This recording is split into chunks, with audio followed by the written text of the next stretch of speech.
Great. Thank you so much for that great overview of the many things that are happening in our state.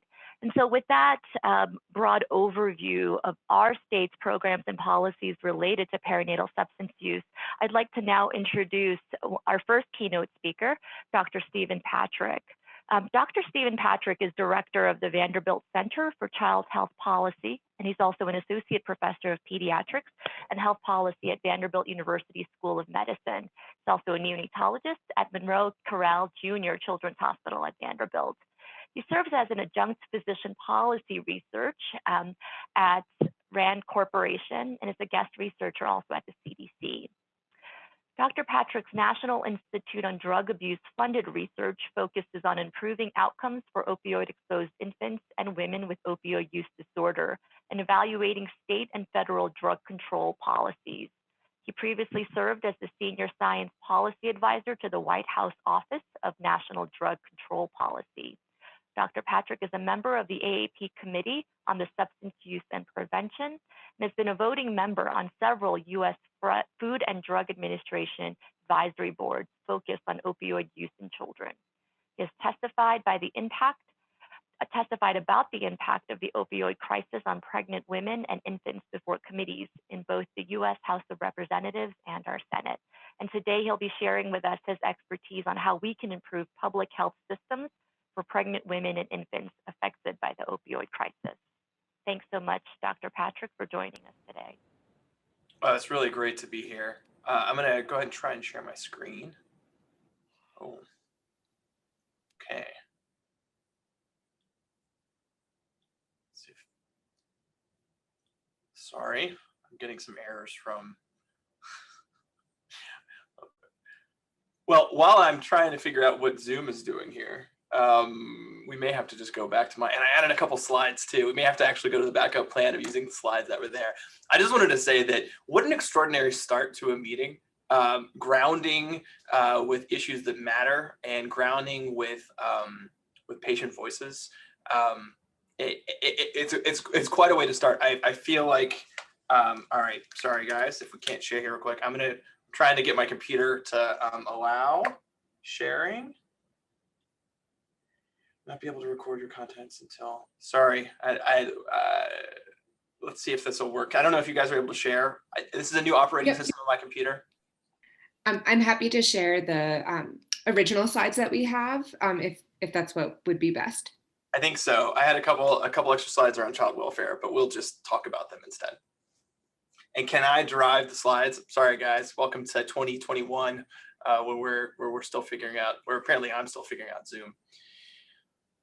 I don't know how to share the ability to advance the slides, but I'm happy to advance them for you if you don't mind queuing me up with the next slide.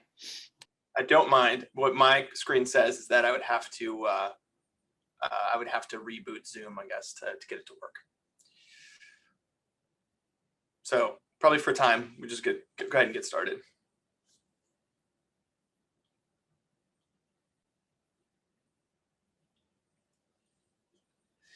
So what I was going to say before I so awkwardly introduced things via Zoom with my technical issues was what an extraordinary group that you guys have, just by the way you're grounded and by the work that you're doing. Like I don't recall being part of another group that started their meetings quite like this and with such clear organization and structure and focused on policy and focused on issues that are kind of relevant and matter.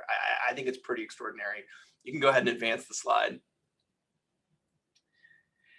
So I'm going to tell just a quick story that was a grounding story for me a couple of years ago before we changed the structure of care that we have at Vanderbilt. I was taking care of an infant who came up to the neonatal intensive care unit from our newborn nursery for pretty rapid weight loss, for jaundice, and this infant was irritable and really seemed clinically like he had signs of withdrawal, but his mother didn't acknowledge any substance use. And fast forward 3 or 4 days when we had an umbilical cord test come back positive for buprenorphine, I vividly recall walking into the room and getting down on one knee like I often do when I'm delivering something that I know is going to be challenging.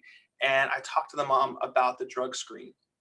And her first response to me was, "Are they going to take my baby?" And if you begin to unpack her story a little bit in that moment, she was using buprenorphine because she couldn't get access to treatment. She wasn't forthcoming about her substance use because of stigma, because of fear of child welfare involvement. It just begins to highlight some of the many complexities that our families face and that you guys have already addressed beginning this morning. You can go to the next slide. So this morning, I'm going to address a few different things. We're going to talk about substance use in pregnancy and talk a little bit about treatment in some of our group's work.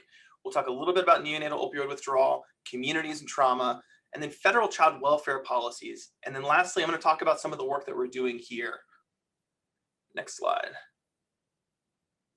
I'm going to be talking about neonatal opioid withdrawal syndrome. And I know there's a lot of back and forth about, is it NAS, is it NOWS? I honestly think it doesn't really matter. There's a lot of kind of semantic, a lot of hand-wringing about what we're talking about. I like the term neonatal opioid withdrawal syndrome. That's what we used in the recent AAP guidelines, in part because it's just more specific. That's what SAMHSA, FDA, other groups are using as well. Next slide. So here's the continuum. We're going to start pre-pregnancy first. It's okay. You can keep going. One of the reasons that I like to include this as a beginning piece is we have so much focus on the drug of the day. We focus on opioids now, and we're already seeing stimulants begin to increase, and we oftentimes forget about legal substances too. So illicit substance use in pregnancy is not uncommon, around 6%. Notably, that is less common than among non-pregnant women. So pregnancy is this time where folks are trying to make changes and get into treatment. We oftentimes forget about legal substances like tobacco and alcohol. Alcohol use is very common. 1 in 10 pregnant women still use alcohol during pregnancy, and it's the #1 preventable cause of developmental delay in children. And oftentimes we forget kind of the forest for the trees. You know, how common is it that there is one substance used? Part of our goal should be to create systems that have healthy moms and babies, and it should include a focus on both legal and illegal substances. Next slide. But here we are in the midst of an opioid crisis, and you've probably seen provisional data. Actually, Susan shared it earlier, where we're seeing, again, the complexity of COVID-19 plus the opioid crisis, and really an inattention to the opioid crisis, in my view, particularly for pregnant women and infants, where we just see things escalating. And again, you all are experts, and so this is not news to you, but this rapid rise of fentanyl in many communities is really breathtaking. And in particular, how other substances are being laced with fentanyl because it's cheap and for dealers to put in. Next slide. For pregnant women who need treatment, the standard really is to use buprenorphine and methadone. And you can advance the animations here a little bit. We know, and the evidence is really good, that for women who are able to use medications for opioid use disorder, buprenorphine or methadone, that they have a decreased risk of relapse, overdose, hepatitis C, and HIV. And for infants, they're more likely to have higher birth weights and be born at term, but that does come with some risk of drug withdrawal. Oftentimes in some of the communities I'm in, there's such an intense focus on withdrawal that we forget about why we use medications for opioid use disorder to begin with. We forget about that 24-weeker who was born, who is not mature enough really to have signs of withdrawal, but his mom couldn't get into treatment, and so he was born at 24 weeks.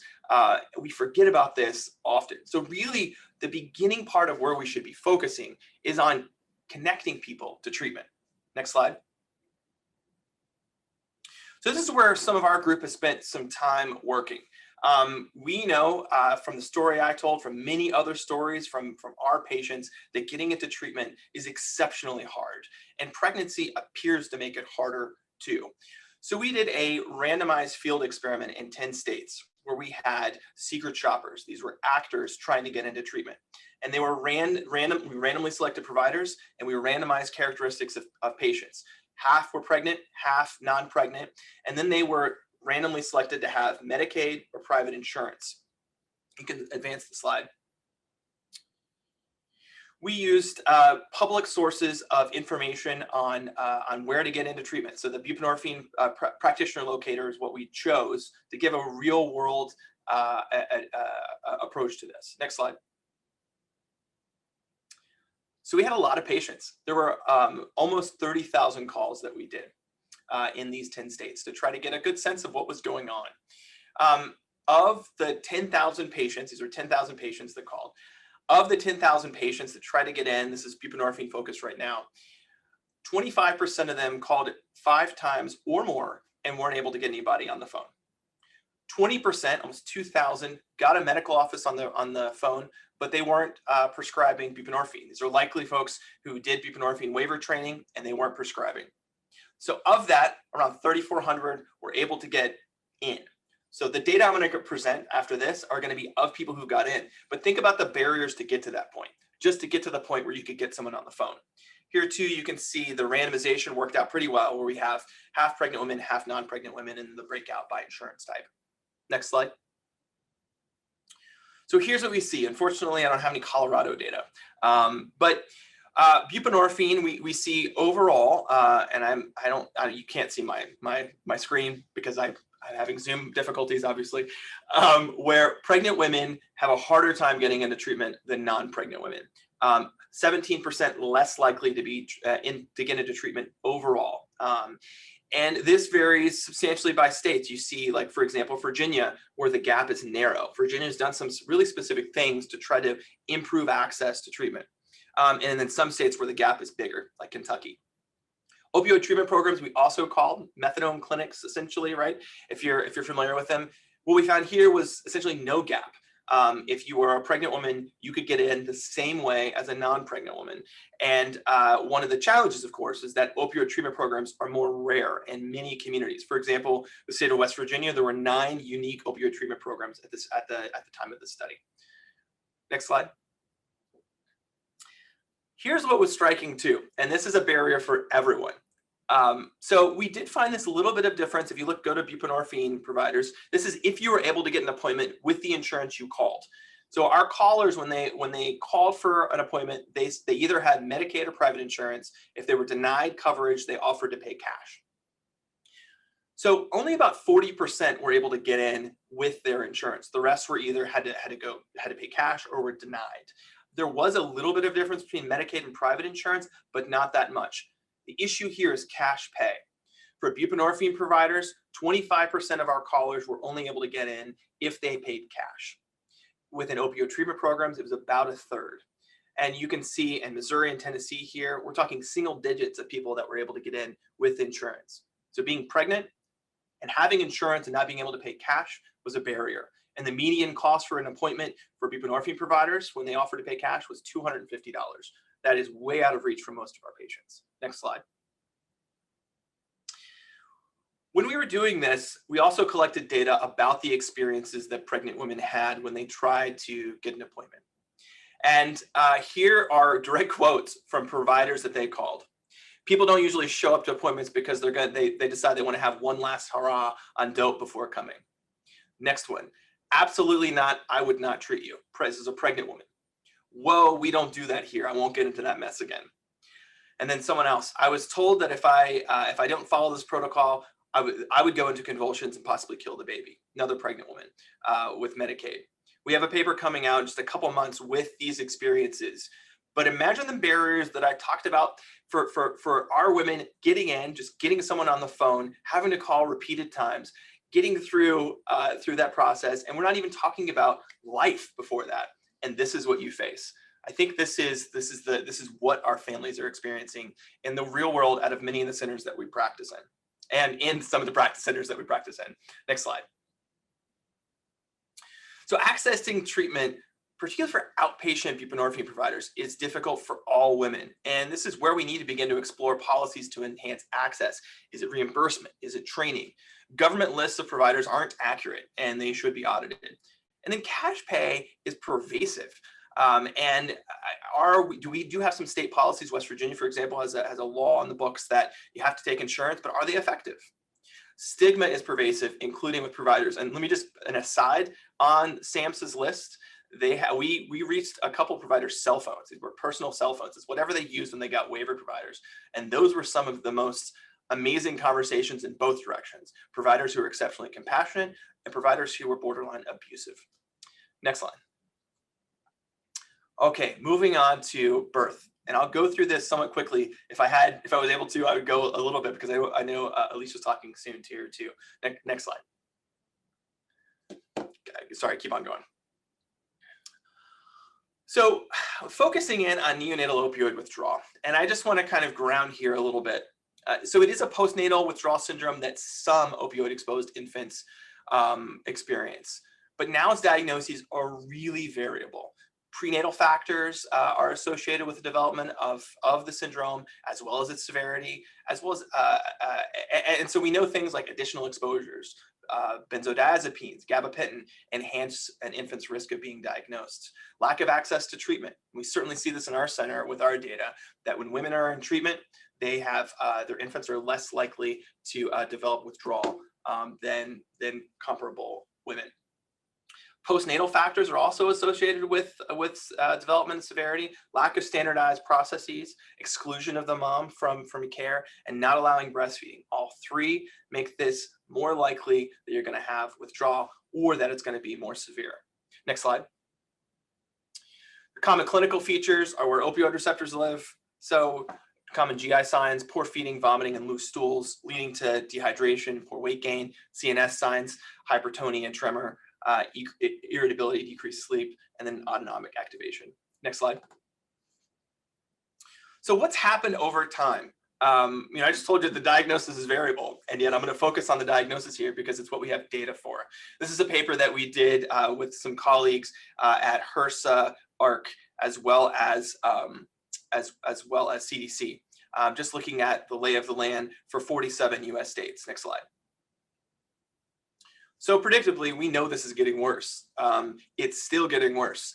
That we see this continued escalation of infants diagnosed with NAS or NOWS, and then a continued escalation of maternal opioid-related diagnoses. We did find that the ICD-10 transition was associated with higher rates of opioid-related diagnoses, which may just be coding changes, right? So I think that's one thing to be mindful of. But the overall point of this is that this problem is still getting worse, and we still haven't seen a comprehensive approach to this, at least nationally. Next slide.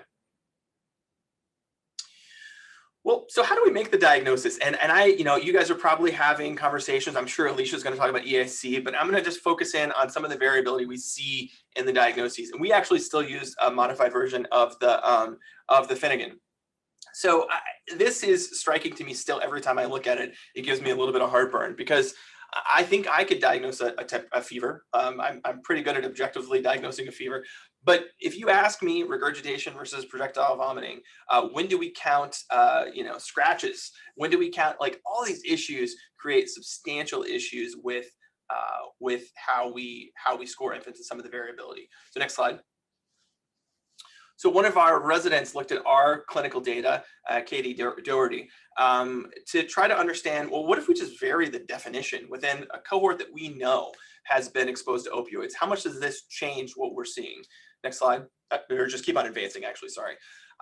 So we looked at common clinical definitions, anti-opioid exposure, Finnegan score of 2 8s or a 12, treatment with morphine, a clinical diagnosis from someone at the bedside for NOWS. And then we use surveillance definitions, both from Tennessee as well as the CTSC. These are the state epidemiologists, what they standardize. And what we found was substantial variation just by varying the definition, ranging from 17% if you just categorize infants who were treated to 53% with the diagnostic code for opioid exposure. In our cohort, only about 21% were diagnosed with NOWS. And if you really extrapolate this, we may really overestimate neonatal abstinence syndrome, but underestimate opioid exposed infants. But the bigger problem here is we really have no gold standard. And at least what we see in our community is that for some infants, we have this trade-off. We have this trade-off of when we get a diagnosis of NAS, sometimes that leads to punitive responses for moms. But when we get a diagnosis for NAS, sometimes that leads to positive services for infants.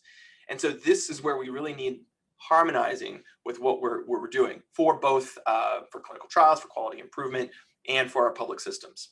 Next slide. I'm going to skip through this real quick just because I think saying next slide is slowing me down a little bit. So sorry, keep going because I think Alicia's going to talk about this. I'll just quickly say that we have had some care innovations within this space like Eat, Sleep, Console You know, it is this a more patient-centric, a little bit easier to apply approach. And I do think we're starting to see some study of it too in ICHD. This is something that does need study, in part because there isn't a lot of like robust evidence for it, but there's no robust evidence for what we're doing at baseline either. Rooming in, I think I'm actually citing, yeah. So rooming in, we know works. We see it clinically. It's intuitive. If you just treat moms like moms and babies like babies, things get better. There have been some clinical studies in this space too, using methadone and buprenorphine compared to compared to morphine. Both of them suggesting shorter length of treatment. But I'll tell you that I think the issue here is not the medicine that you choose to treat infants. It's the process of care and the site of care that really drives length of stay, and it really drives clinical outcomes. Next slide. Despite all of the noise with what we're doing, we know standardizing works. We know this from data published from the Ohio Perinatal Collaborative, where they initially sought to determine if methadone or morphine was associated with shorter length of stay. And basically they found no difference, but what did matter was if sites had a standardized protocol or not. Similarly, the Vermont Oxford Network during that collaborative, now that's getting a little bit old, between 2013 and 2015, 200 participating hospitals found collectively over time, in the subset here where pharmacologically treated infants had lower lengths of stay, lower length of treatment, and hospitals that standardized scoring were the ones that really saw the biggest change. Next slide. Well, what about communities? So I'm going to focus the rest of this on communities, a little bit of trauma, and then child welfare. Next slide. And you can just advance to the next picture. This is my hometown in southern West Virginia. I was there just before the pandemic on a Friday afternoon. This is like midday Friday afternoon, and this is downtown. The community where I was born has a rate of overdose death that's 3 times the national average. 5% of the infants born there are diagnosed with neonatal abstinence syndrome. And what I think is interesting here too is you see this Corvette next to a pickup truck. So the issue of like income inequality in that community too. When my grandfather didn't have a high school education, but he had a stable job on the railroad as a brakeman, and those jobs have gone away. The population is half of what it used to be, what it was in 1960, for example. Next slide. So economists have looked at this to, you've probably heard the terms deaths of despair, and there are folks who, is that the right term? What do communities think about that term? I think that's a good conversation, but I think there's one piece of this that has positively driven this conversation, and it's looking beyond just the substance to thinking about social determinants of health. We know that opioid-related complications have occurred, at least in previous times, more disproportionately in rural settings, and rural communities may be at some increased risk of opioid-related complications because of poor access to healthcare, economic opportunity, and diminished social capital. Next slide. So this is some of our work looking at 580 US counties, trying to understand how economic factors, clinician supply, and rurality was associated with the development of neonatal abstinence syndrome. Next slide. So we did, you can see in the bottom left here what states we focused on. Again, no Colorado data, sorry for that. But I'm going to focus in on the community where I live. And this is Kentucky, North Carolina, and Tennessee. And what you can see in the middle states here, the middle part of the screen are Appalachian counties disproportionately. And you can go ahead and scroll through here. The darker the blue, the more intense the rate of neonatal abstinence syndrome in those counties. So go ahead and advance. This is just going to go by year here. Keep going. And you can stop at 2015. So what you see is that this is just getting worse. It is spreading in communities like you would see any disease spread, and particularly in Appalachian counties. Next slide. So this is looking at, well, what do these counties look like with high rates of neonatal abstinence syndrome and high rates of long-term unemployment? To look at long-term unemployment, we used a 10-year moving average of unemployment in that county. This helped us to evaluate not just what's happening today, but what's been happening in those counties for the last decade.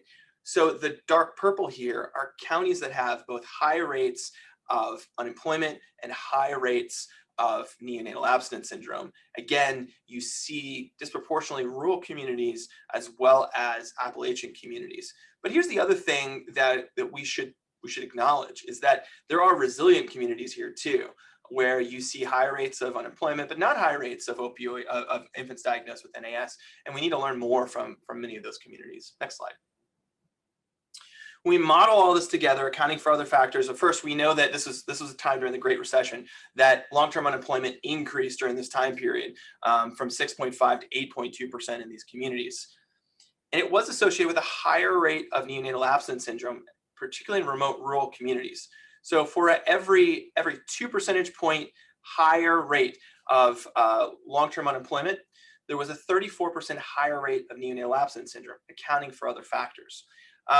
We also looked at shortages of mental health providers in those communities, shortages of other access to care too. What really mattered, mental health shortage areas also mattered in this work, particularly in urban communities. Next slide. I scooped myself, sorry about that. You can look at our data online, by the way. If you go to childpolicy.org/NAS, here's a data visualization. You can advance this a little bit. You can play with the county, change the economic conditions, and see what the predicted rate of NAS would be. We have a couple other data visualizations here that I'm not going to have time to share that you can play around with. We have an NAS risk prediction tool. We also have infant foster care placements by state, including Colorado, on our website too. Next slide. Okay, advancing just a bit further to talk about next outcomes. And I think one of the things that we need to talk about, which again, this group gets, is that maternal substance use doesn't occur in isolation. It oftentimes occurs with poor health, poor nutrition, food insecurity, poor prenatal care, social stress, mental health needs, and violence. Each one of these things is associated with poor obstetric outcomes. Each one of those factors can also affect developmental outcomes. I think this is really important because I hear all the time now, particularly in the context of the opioid litigation, where we're saying this causes this. And while it's really important for us to hold drug companies accountable for what they did, I worry that a lot of that narrative just further stigmatizes pregnant women and overstates what we know in terms of the developmental literature. Next slide. The other issue is trauma and toxic stress.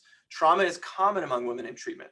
3/4 reporting sexual abuse, and a similar amount emotional abuse, half physical abuse. You can advance this. Adverse child experiences are also common. Adults with greater than 5 adverse child experiences compared to 0 are 8 times as likely to have lifetime substance use disorder and 10 times as likely to have ever injected drugs. These things matter, and we oftentimes miss it. You can advance this one too. So any solutions that we go after need to understand the context, the dyad, fathers and family members, both positive and negative relationships. Oftentimes when I talk to my human services colleagues, they remind me that I, even as a father, oftentimes forget fathers. Fathers can have both a positive and certainly a negative influence when we think about intimate partner violence.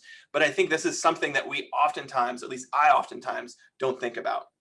We need to think about positive engagement prenatally, extending beyond hospital discharge, already been brought up today. Care needs to be trauma-informed care, and we need to build partnerships. Who's part of our team? Does it include mothers in recovery? Clearly it does for you all. And certainly that's part of what we've done too, driving our work. Solutions for this problem need to be in the local, state, and national policy perspective, and they need to include that context. Okay, moving ahead. So child welfare policy changes. So we know that when you compare 2011 to 2017, there's about 10,000 more infants in foster care, and this varies from state to state. Keep on going. This is, again, the rate of foster care placement.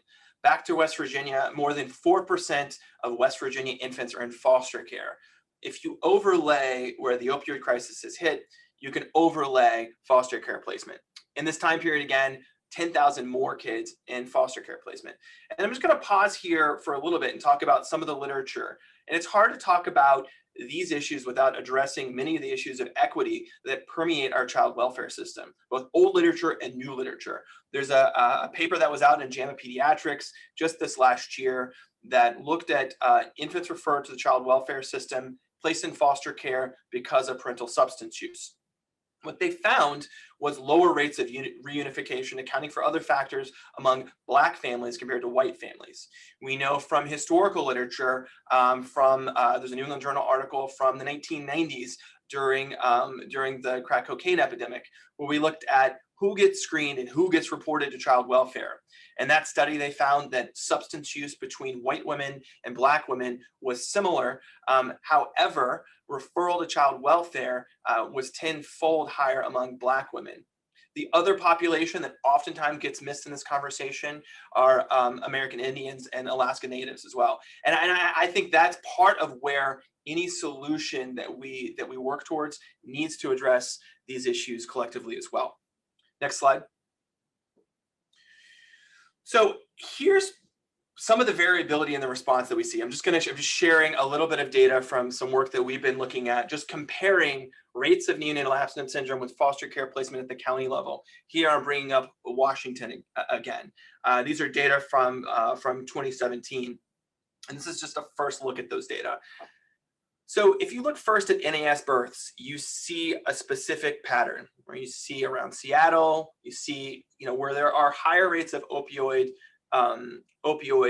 related population outcomes. That's where you see also hotspots there. Kind of same for foster care placements. If you look just at foster care placements, a somewhat similar pattern.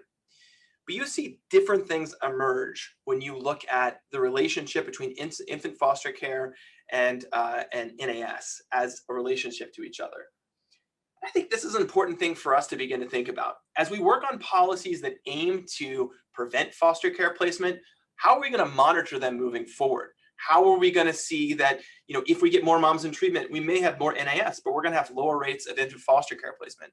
What's going on in these communities where we see such variation in foster care placement, particularly to infant outcomes?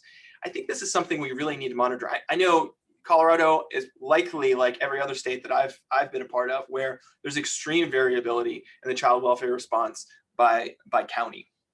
Next slide.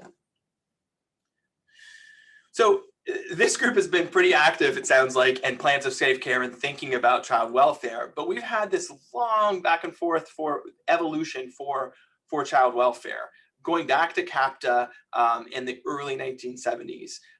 Look, these programs were largely built to protect children from physical abuse and sexual abuse, and they're being applied to substance-exposed infants. And I think that in itself is one of the key challenges here.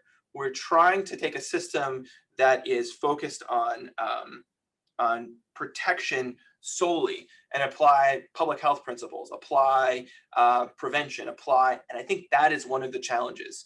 We have seen beginning, and I'll talk a little bit about these, CARA, the Support Act, Family First, this shift focusing on substance-exposed infants, where we see this focus on prevention. We see this focus on the caregiver and connecting to treatment. But is that really happening in our communities? Next slide. So CARA has modified some of the state requirements, again, to ensure the health and safety of infants after we release from the care team, and addressing some of the needs of mom. And I'm going to talk about the Support Act. You can go ahead a little bit to the next slide. So what does the language in CARA say? And we've already heard how there are challenges with this language. And so it's kind of great that it's already been brought up. So CARA modified CAPTA to change some of the language. And this has evolved a little bit over time. If an infant is assessed as being affected by substance abuse, that's the language from the legislation, not my language. And it added requirements for states to address the health and substance use disorder treatment of mom and the family caregiver, and for states to monitor what they're doing. As has already been mentioned, this language is problematic because substance affective affected really has no clinical meaning. And I think many states are really mired in what does this mean. Next slide. Here we've seen the Family First Preventative Services Act, where states can use Title V funding to connect women prenatally to treatment. We've seen the Budget Act. This is during one of the many almost shutdowns in 2018, where more money was given to Plan of Safe Care, and the Support Act, which got a lot more specific about what a Plan of Safe Care was. But importantly, while some of these things were funded, we had some funding. Some of the really innovative grant programs in the Support Act that were focused on child welfare were never appropriated, and so I think that's been problematic. Next slide. These are the groups that the Support Act specifically says should be involved: a child welfare agency, substance use treatment agency, early care and education, Medicaid, public health, judicial system, MICV, Title V. This is overwhelming, and this is overwhelming for us. And I think figuring out what is our role is important. But imagine this as a woman in recovery. This is just an overwhelming slew, sometimes of duplicative services, sometimes of essential services. And I think this milieu of things, even as it's written in the Support Act, is good, but it's not well coordinated. And I think this question of, can the Plan of Safe Care be that vehicle? And I'll be interested to talk to you all in the Q&A, is a good one, but it largely has not lived up to that just yet. Next slide. Here's what the state variation and what Plans of Safe Care have looked like. And what you see is just states are really variable in what they're doing. States enacting Family First, also really variable in what they're doing. We've seen some audits in this space too. The Government Accountability Office did an audit a couple years ago of Plans of Safe Care and found substantial variability, and also found that states were confused and wanted more support. And largely, I think that gap is still felt at the states. States need some state agencies. Many of them are overwhelmed and underfunded, and I think are just staying in their same mindset of being protective. Next slide. The American Rescue Plan that just passed has a lot to like in it for kids. So first off, $350 million for CAPTA, including $250 million for community-based child abuse prevention grants, $10 million for specifically focused on kinship. Don't forget about the other provisions that are somewhat related to this. I think refundable tax credits, particularly if they're sustained after this year, will go a long way to drive our families out of poverty. $1 billion for Head Start. I think we often forget about the role of early Head Start for our families. More money for early intervention, WIC, and then home visitation. Next slide. So what's heading next? CAPTA reauthorization is heading next. And I think it's going to be interesting to see how the language continues to evolve, particularly with the challenges that we've seen. We also have a new administration, one that has been really clear about their focus on equity. One, if you look at former Senator Harris, now Vice President Harris, some of her work on the child welfare system has focused on equity, it's focused on funding. So my hope is that we're going to see differences in federal guidance for both Family First and Plans of Safe Care. But I still think we have this fundamental question of public health versus safety when we approach Plans of Safe Care, and we approach many of these issues. And what do these systems look like? Could we do a better job of involving Title V, for example, to be a coordinator?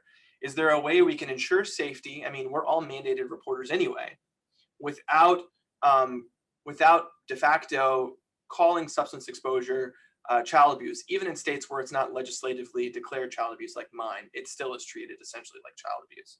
Next slide.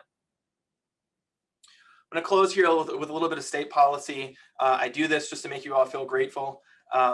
Just listening to your state legislature compared to some of the challenges I think we've had with ours. So Tennessee is a good example of some of these challenges, and we've seen this actually mirrored in other state legislatures. So in 2013, the Safe Harbor Act was passed to ensure that family-oriented drug treatment was available, and that if a woman was in treatment by the 20th week, no prosecution and no child removal would occur just because of a history of drug misuse. Again, language directly from the bills. But then we had a different approach in 2014 it was Public Chapter 820. It was also termed the Fetal Assault Bill, that a woman could be charged with a misdemeanor if she illegally used a narcotic during pregnancy and if the baby was harmed. And this was broadly included, including drug withdrawal. So this bill was on the books for a couple of years. And one of the reasons why it wasn't permanent was that this is why it's good to have good public health servants in state governments. Our State Department of Health, the leaders there, were able to put a sunset provision to evaluate the bill's effectiveness, and then it died in committee the next go around. So it's not there anymore. But while it was there, women were driving across state, women were delivering in cars, avoiding care because they were fearful of being arrested. Next slide.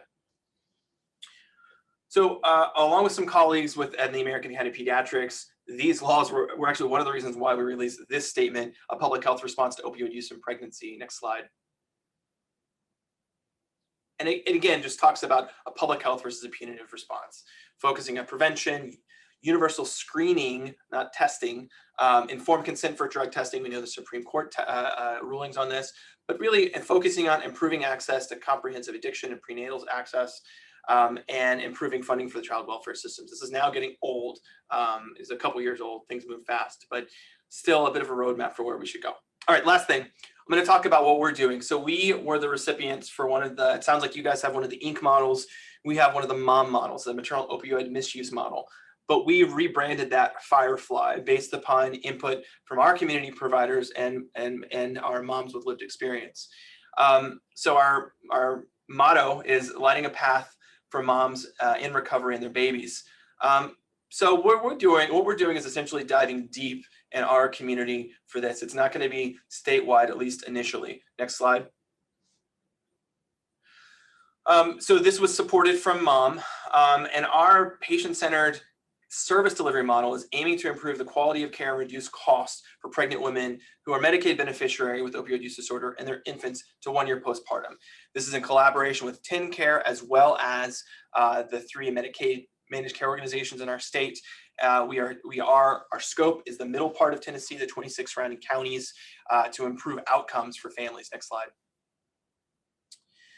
So this is our general approach, and I saw peer recovery specialists already referenced today. We're really building this out on a peer recovery system where we provide comprehensive care for pregnant women that includes obstetric care, addiction care, psychiatric care, infectious disease, and pediatric care.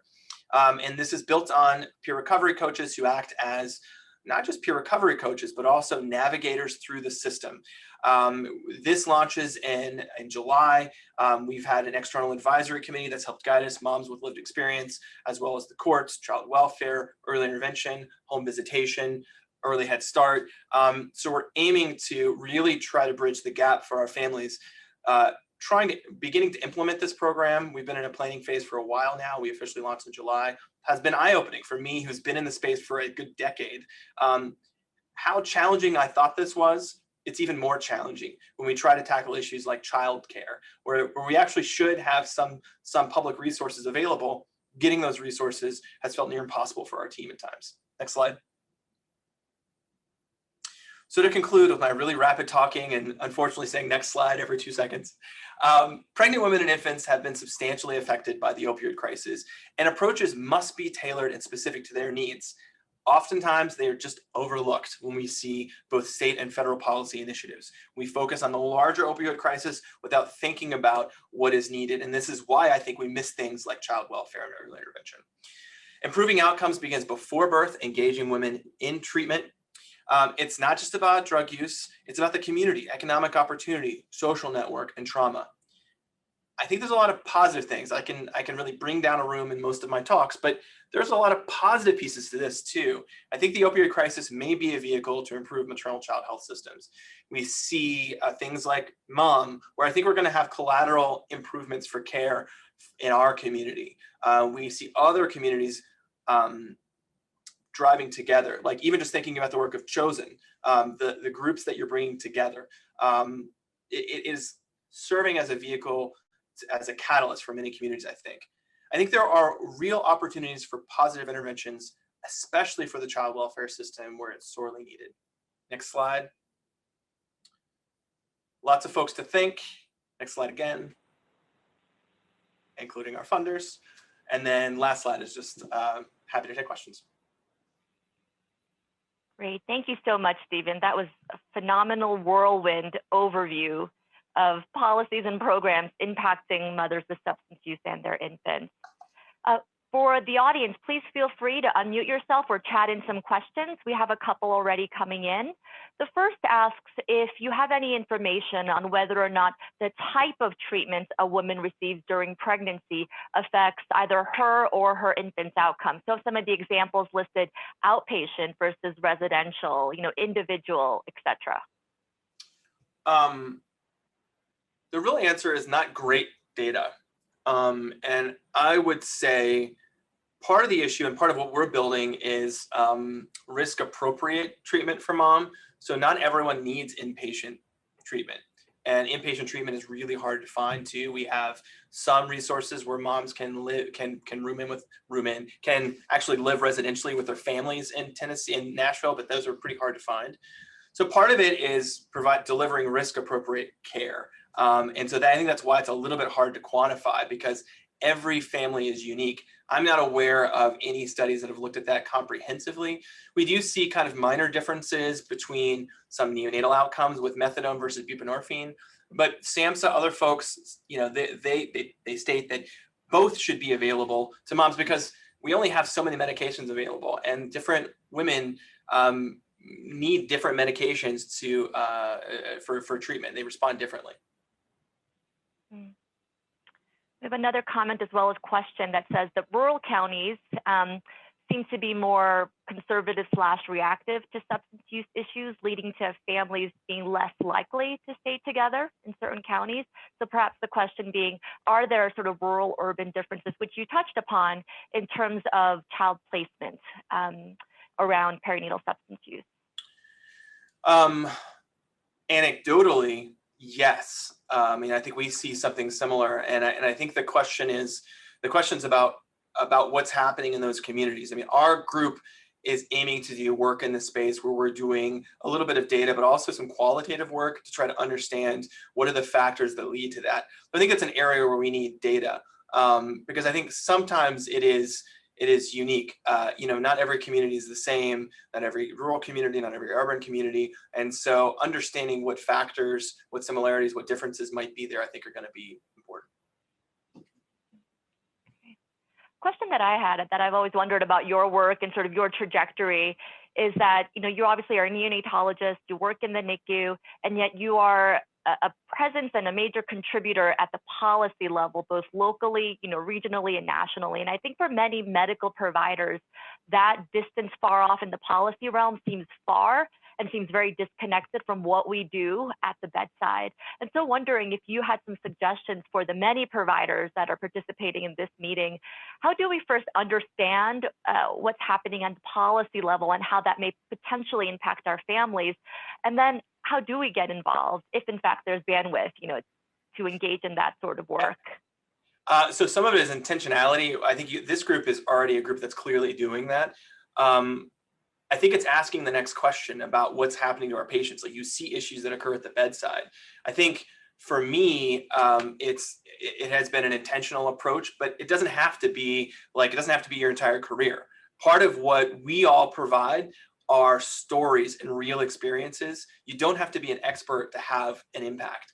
So what I see as the most effective way to engage with policymakers are stories, followed by a little bit of data, followed by a clear ask. And usually this is done in partnership. So I think the American Academy of Pediatrics is a great resource to understand what issues are facing our kids today and our families today. ACOG also for women, and then plugging into positive ways to interject. And just like anything, this gets easier over time. The first time you talk to a legislator, the first time you do, it's challenging, but you realize that we all bring a really unique perspective. That is our perspective as providers, as community organizers, as patients. that are really powerful, and those voices are largely missing from policy discussions. And so oftentimes I find that there's a lot of appreciation for bringing those perspectives. Not universally. I've had some, like, particularly in my state legislature, I've had some prickly experiences, but so be it. You've got to ruffle some feathers sometimes if you're going to make change. We have a question here wondering if there will be a movement forward toward more comprehensive family treatment around substance use. And so this person asks, in listening to the stories from the mothers who presented earlier, it seems that having resources available to the whole family that may help even fathers remain involved may be a better route to keep families intact. I hope so. I mean, what's crazy about this space is that, and I think this is true in many spaces, like we know what works. You know, we know what works in terms of medications, we know what works in terms of structures, but the systems are all aligned in ways that are counter to that. My sincere hope is that what we're going to see out of this administration, because I really do think it's going to take some massive federal change, that we're going to see a holistic, thoughtful approach to the opioid crisis that is inclusive of the needs of pregnant women, infants, and families. But I don't know. I honestly don't know the answer to that. I think there are some of the right people in the place that get it. So I'm hopeful that we'll see some of those changes. Then our last question here is around co-location of care, and wondering with all the new funding that's coming in, and I will say that Colorado was a recipient of the MOM grant as well, but I love how you all have rebranded it, because I hate the name MOM, the maternal misuse opioid model. It drives me crazy, but so I think that's a great suggestion. But the question here asks, with all this sort of influx of funding, what is the status of truly moving toward, co-located model of care where there's treatment for maternal substance use, prenatal care, primary care, and then pediatric care that's offered in a real comprehensive co-located way? So here's my honest hope. So what we see, at least what we perceive with a lot of the MOM models, is they're super different. So I think we're going to see a lot of positive experimentation in this space. What I'm really hoping that we see from our model, some states have a very broad model where they're giving essentially enhanced funding to Medicaid managed care organizations to coordinate. Ours is a really deep dive into what we're doing locally. And my hope is that the data from this, the work that we do here, will provide evidence for some of that change, because the real policy driver here is money, and that's Medicaid in this space. And so my hope is that we'll see alternative payment models that incentivize those models of care, because people follow incentives. Large institutions are not just going to do this out of goodwill. We have to incentivize them to do it and provide the evidence to do that. And I'm hopeful that we're going to see that from some of these models. All right. Well, thank you so much. This was phenomenal. And all of the positive comments and feedback are coming in through the chat in case you're curious and wanted to take a look. So thank you so much for your time.